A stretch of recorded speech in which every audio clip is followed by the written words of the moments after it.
Mumbai Tug brought to you by Sunny's World. Pune's Pride Sunny's World, life in Funshine. Resort weddings, events, restaurants, adventure wellness. Sunny's World, perfect destination for every occasion. जून जुलै महिन्यामध्ये राज्य सरकारने एक असा निर्णय घेतला होता की पहिलीपासून विद्यार्थ्यांना शाळेमध्ये हिंदी भाषा शिकवायची.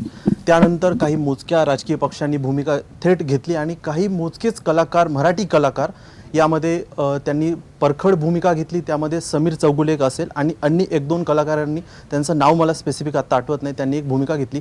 आत्ता मराठीचा एवढा विषय येतोय, पण मराठी भाषेविषयी समजा भूमिका घ्यायची झाली तर मराठी चित्रपट सृष्टीतील कलाकार का समोर येत नाहीत? तुला शांत काही ठेवायचं नाही आहे. ही चर्चा साधी नको आहे. काहीतरी एक भांडण झालं पाहिजे, काहीतरी एक प्रेक्षकांना मिळालं पाहिजे. मला जे येतं ते मी करतो, बरोबर.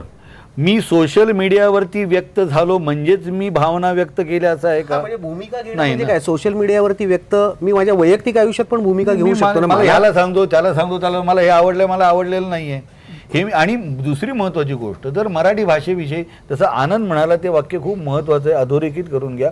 मला काय येतं तर मला मराठी भाषेवरचा कार्यक्रम करता येतो, मला लोकांशी मराठीत बोलता येतो, मला उत्तम देवनागरी लिपीत लिहिता येतं. आणि बरेच जण कलाकार तुझे नाव विसरलास ना, दुसरे कोणीतरी आहे त्यांचं नाव मी विसरलं, ते नाव आहे आनंद इंगळे. नाही, आणि व्यक्त न होणं हे विचारांती घेतलेला निर्णय पण असू शकतो ना कलाकाराचा. माझं नाव अनेक जण विसरलेत, तो प्रश्न तुला लहानपणापासून बघतोय ना आम्ही. नाही, पण तुझा मुद्दा जो म्हणतोयस ना तू, तो अगदी मराठीच्या संदर्भात आहे आणि म्हणूनच तू विचारलायस. त्याचा अर्थ मला समजू शकतो.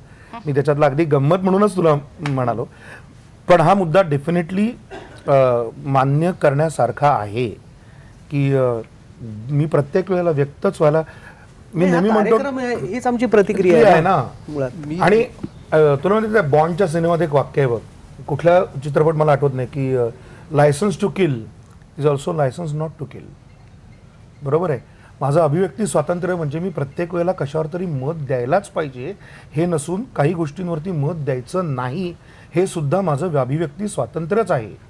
कारण इतकी वेगवेगळी लोक त्याच्यावरती बोलत असताना तुम्हाला कोणी तुझं खरं काहीतरी मनापासून तू मांडतोस आणि कोणी तुला एका मिनिटात जज करतो आणि काहीतरी, आणि कलाकारांना तर 2 मिनिटं.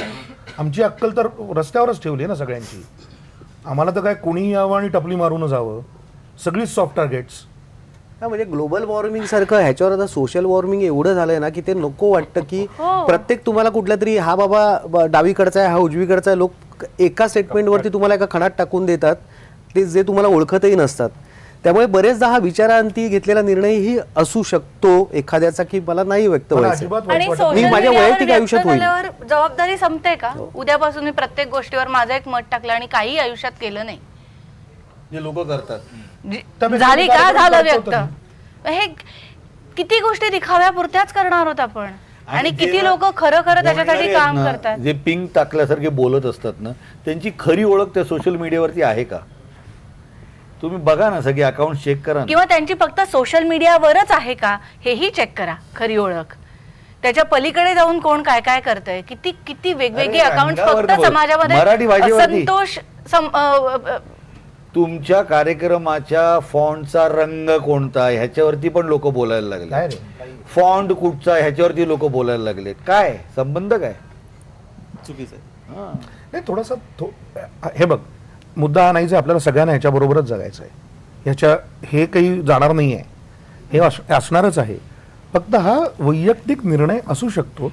आणि म्हणून मी म्हणतो की जे ह्याच्यावरती व्यक्त होतात, मला त्यांच्याविषयी सुद्धा राग नाही, जे होत नाहीत त्यांच्याविषयी पण राग नाही. माझा असा विश्वास आहे, जसं मी माझ्या बाजूने छोटासा प्रयत्न करत राहतो तसा प्रत्येक मराठी माणूस त्याच्या बाजूने काही ना काहीतरी प्रयत्न करत असावा. आणि तेवढं जरी झालं तरी पुष्कळ आहे. आपल्याला भडकवणारी खूप लोक आहेत. अर्थात चर्चा जेवढी गंभीर झाली आहे, आमचा कार्यक्रम तेवढा गंभीर नाही. आमचा कार्यक्रम मजेशीरच आहे, चर्चा जरा जास्त गंभीर झाली. चर्चेमधलं एखादं वाक्य व्हायरल होणं हे पण आपण थांबूया, कारण माझी काही कलाकार म्हणून कळकळीची विनंती आहे. ओघ काहीच दिसत नाही, एक आपण त्या क्लिकबिटसाठी एक वाक्य मोठं करून देतो आणि खाली व्यक्त व्हा व्यक्त व्हा व्यक्त व्हा म्हणून आपण लोकांना उद्युक्त करतो आणि त्यांना पण व्यक्त व्हायला आवडतं, कारण सध्या सोशल मीडिया हे एकमेव माध्यम राहिलं जिकडे तुम्ही तुमचा रोष मांडू शकता आणि no one is going to जज युअर हार्म यू. तिकडे तुम्ही कितीही वाईट बोललं. त्यामुळे मला वाटतं कधी कधी व्यक्त न होणं सुद्धा बरं असतं. मला एकच फक्त म्हणजे आणि ह्या चर्चा सुद्धा तुम्ही त्याच पॉझिटिव्ह पद्धतीने लोकांपर्यंत पोहोचवाल असंही मी एक कलाकार म्हणून एक इच्छा व्यक्त करते. आपल्याला सकाळी परसाकडे जसं जातात लोक सकाळी उठल्या उठल्या, तसं काही लोकांना जोराची क्रांती लागते सकाळी आणि ते उठल्या उठल्या सोशल मीडियावरती पटकन आता क्रांती करून टाकतो, निषेध करून टाकतो, मग त्यांना बरं वाटतं, हलकं हलकं वाटतं.